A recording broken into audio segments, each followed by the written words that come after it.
Let's talk about how to validate the wiring during configuration setup on the T9 thermostat. Before you install your thermostat, take a picture of the wires in the UWP. You will refer to this later. Walk through setup with your language where the thermostat is located and what temperature scale you will use. Next, answer yes if you installed the optional C-wire adapter. If you didn't, answer no. The T9 will run automatic wire sensing and may take you past the wiring screen.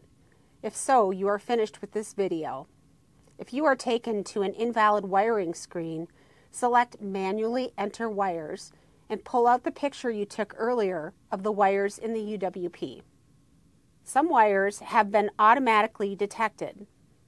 Look at your image to see which other wires you have connected and select them.